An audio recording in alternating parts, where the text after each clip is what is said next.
Subscribe कीजिए 10th class गणित channel को और बेल आइकन को दबाइए लेटेस्ट वीडियो देखने के लिए। हेलो फ्रेंड्स, चलिए आज हम प्रश्नावली 2.3 का प्रश्न नंबर 3 हल करेंगे। पीछे वाली वीडियो में मैंने आपको प्रश्न नंबर 2 है वो बता दिया था। अगर आपने अभी तक नहीं देखा है तो इस वीडियो के डिस्क्रिप्शन में आपको प्लेलिस्ट का लिंक मिल जाएगा जिसमें आपको पीछे वाली वीडियो मिल जाएगी। तो चलिए हम क्वेश्चन नंबर 3 को हल करते हैं। तो आप वीडियो को लाइक कर दीजिए और चैनल को सब्सक्राइब कर लीजिए ताकि ऐसी वीडियो आपको आगे भी मिलती रहे। तो यहाँ पर हमें दिया गया है कि बहुपद दिया गया है 3x की घात 4 प्लस में 6x क्यूब माइनस में 2x square minus 10x minus 5 के अन्य सभी शून्य ज्ञात कीजिए यदि इसके दो शून्य दिए गए हैं। तो शून्य का मतलब क्या होता है? शून्य होते हैं अल्फा बीटा भी हम कहते हैं, और शून्य का वो मतलब x का मान है। तो x के मान हमें 2 तो दिए गए हैं। अब ये जो बहुपद दिया गया है इसके अन्य शून्य और ज्ञात करने, और कितने शून्य होंगे तो उसका पता हमें कैसे चलेगा? तो हमें ये देखना है जो भी हमें बहुपद दिया जाता है उस बहुपद में बड़ी से बड़ी घात कितनी है। बड़ी से बड़ी घात है इसमें 4, तो इस बहुपद के 4 ही शून्य होंगे। इसका मतलब 2 शून्य तो हमें दिए गए हैं, तो हमें 2 शून्य और ज्ञात करने हैं। तो वो कैसे करेंगे तो उसका तरीका मैं आपको बता देता हूं। तो यहां पर देखिए हमें दिए गए 2 शून्य, तो इसका हल करते हैं। आंसर में देखिए सबसे पहले हम ये लिखेंगे कि हमें दिया है, हमें 2 शून्य दिए गए हैं। अब शून्य को हम x बराबर लिखते हैं, तो मैं इसे भी x बराबर लिखूंगा और इसे भी मैं x बराबर लिखूंगा। तो हम लिखेंगे कि x बराबर, एक तो हम लिखेंगे अंडर रूट में 5/3 और दूसरा हम लिखेंगे x बराबर माइनस रूट 5/3। तो ये माइनस में रूट 5/3 ये आ जाएगा। अब जो रूट 5/3 है इसको मैं इस साइड में लेके आऊंगा, तो x तो अपनी जगह रहेगा और ये इस साइड में आके माइनस में हो जाएगा और ये हो जाएगा रूट 5/3 ये आ जाएगा, और बराबर में इसके 0 रह जाएगा क्योंकि इसको हमने इस साइड में लेके आए तो इधर 0 रह गया। इसी तरह से हम दूसरे को हल करेंगे तो ये आ जाएगा x से, यहाँ पर ये माइनस में रूट 5/3 है, तो मैं जब इस साइड में इसको लेके आऊंगा तो ये प्लस में हो जाएगा अंडर रूट में 5/3 ये आ जाएगा और बराबर में 0 रह जाएगा। अब इसके अंदर एक सर्वसमीका लग जाएगी। देखिए x minus root 5/3 x plus root 5/3 कौन सी सर्वसमीका लगेगी वो मैं आपको बता देता हूं। देखिए यहां पर ये एक बार माइनस में एक बार प्लस में, यानी ये है a माइनस बी और a प्लस बी। तो इसको हम लिख सकते हैं a square minus B square के रूप में। इस तरह से हम इसको लिख सकते हैं। तो ये हमारे पास में एक सर्वसमीका होती है। तो इस सर्वसमीका के अकॉर्डिंग हम इसको लिखेंगे, एक बार प्लस और एक बार माइनस में है, तो एक बार तो हम लिख दें a की जगह तो x है और b की जगह रूट 5/3 है। तो एक बार तो a स्क्वायर यानी कि x का स्क्वायर करेंगे, ये आ गया x का स्क्वायर, माइनस में यहाँ पर आ जाएगा 5/3, इसका होल स्क्वायर कर देंगे। तो इसको जब सरल करेंगे तो x का स्क्वायर करेंगे तो ये आ गया x स्क्वायर और माइनस में बराबर में इसके 0 रह जाएगा, और ये रूट और ये स्क्वायर है ये कट जाएंगे तो 5/3 आ जाएगा और बराबर में इसके 0 रहेगा। अब इसका अगर एलसीएम लघुत्तम लेते हैं तो इसको हल करेंगे तो ये 3 है वो इसके साथ में गुणा होगा, यानी कि पूरे समीकरण को या 3 से आप गुणा कर सकते हो। तो यहाँ पर ये आ जाएगा 3x स्क्वायर, माइनस में ये 5 है वो 5 रहेगा, और जब 3 को मैं इसके साथ में गुणा करूंगा तो वो 0 ही हो जाएगा, तो बराबर में 0 आएगा। या तो आप इसका एलसीएम लो, देखिए मैं बता देता हूँ आपको। ये x स्क्वायर माइनस 5/3 बराबर में 0, इसके नीचे 1 लिखेंगे, इसके नीचे 1 लिखेंगे, इसका लघुत्तम लेंगे 3 आएगा एलसीएम। अब 3 से ये गुणा हो जाएगा तो ये 3x स्क्वायर, 3 से 3 कट जाएगा तो ये 5 रह जाएगा, और 1 का भाग 3 में गया 3 बार, 3 को मैं 0 से गुणा करता हूँ तो 0 ही आएगा। अब बराबर के चिन्ह के दोनों साइड से हमने एलसीएम लिया है तो एलसीएम को अब यहाँ पर ही छोड़ देंगे, जो हमारे पास में ये संख्या रही है उसको लिख लेंगे। तो 3x square minus 5s is equal to 0, तो ये मैंने यहाँ पर लिख दिया। अब जो भी हमारे पास में उत्तर आया है 3x स्क्वायर माइनस 5, ये क्या होगा? ये दिए गए बहुपद का एक गुणनखंड होगा, ये हमें लिखना है। तो हम लिखेंगे कि 3x स्क्वायर माइनस 5 दिए गए बहुपद का एक गुणनखंड है, एक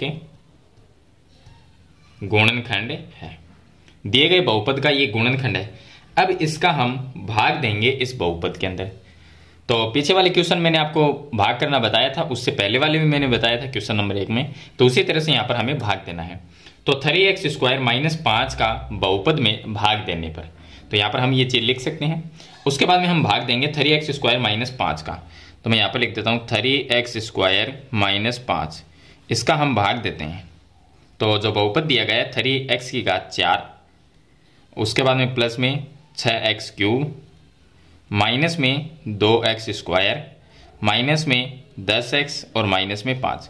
ये बहुपद हमें दिया गया है, तो इसमें हम भाग दे देंगे। तो पहले हम भाग किसका देंगे, देखिए यहाँ पर है 3x⁴, इसके अंदर 3x² यानी पहले पद में पहले पद का भाग दिया जाता है। तो 3x⁴ में 3x² का भाग देंगे। तो चलिए साथ में हम इसका सॉल्यूशन कर लेते हैं। तो हमने भाग दिया 3x⁴ में 3x² का। तो इसको हम कैसे लिख सकते हैं, इसको मैं लिख सकता हूँ 3 गुणा में x⁴ का मतलब है x गुणा x गुणा x गुणा x, और इसके बट्टे में 3 का 3 और x² का मतलब है x गुणा x। तो 3 से 3 कट गया, 2x यहाँ पर है, ये 2x कट जाएंगे, तो x गुणा x रह गया, इसका मतलब होता है x²।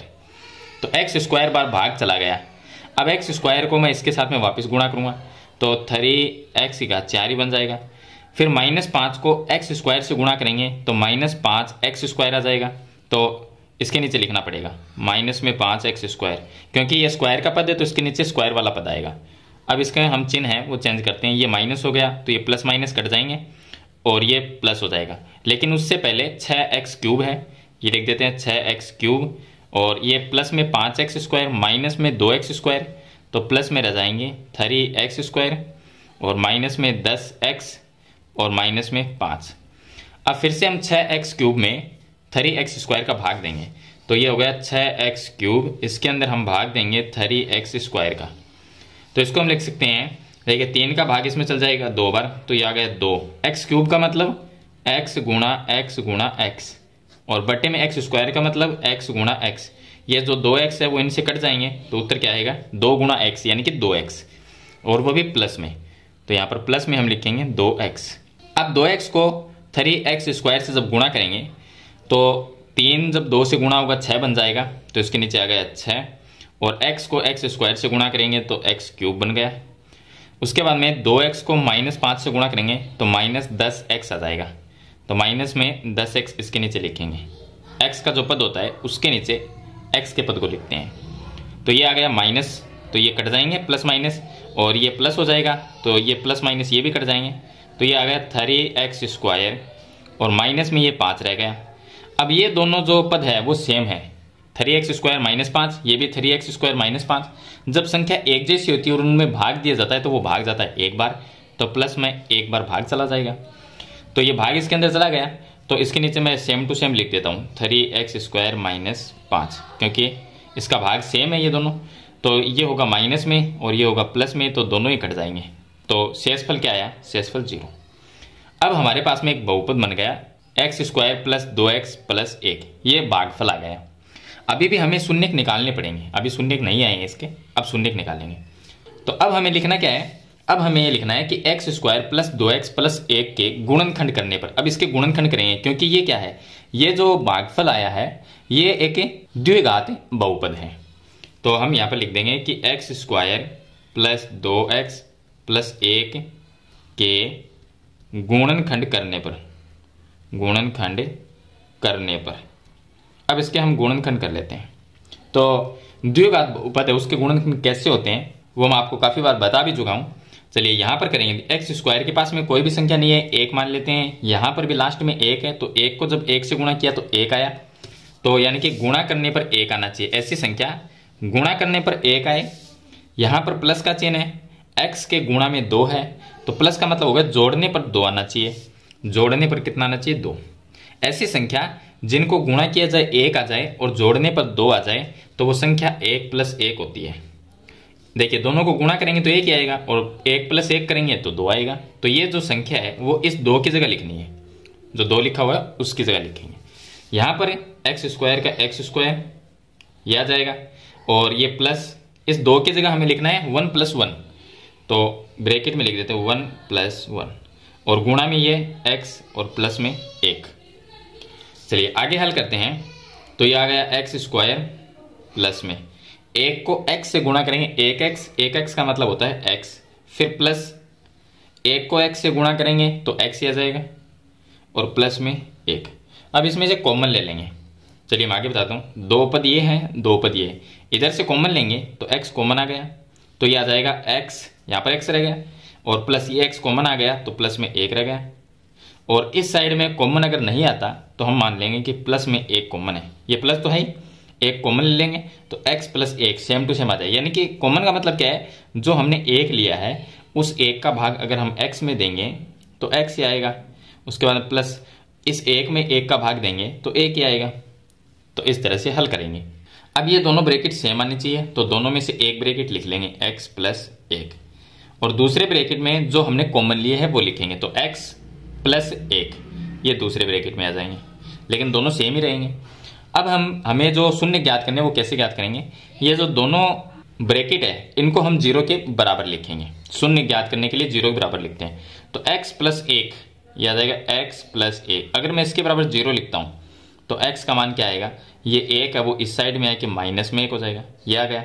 इसी तरह से दूसरे ब्रैकेट x प्लस एक, इसको भी मैं जीरो के बराबर लिखता हूं तो ये एक इस साइड में आएगा तो x का मान माइनस में एक आ जाएगा। तो इस तरह से दो शून्य का जाएंगे, एक तो माइनस एक ये हो जाएगा x का मान और एक माइनस एक ये हो जाएगा।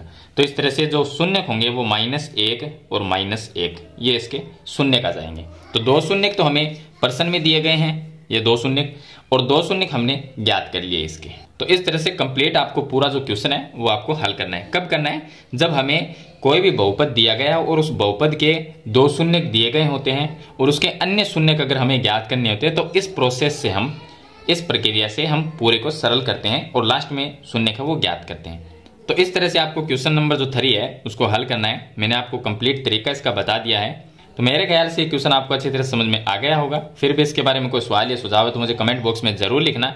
आज की वीडियो में इतना ही, मिलते हैं एक नई वीडियो के साथ, तब तक के लिए थैंक यू।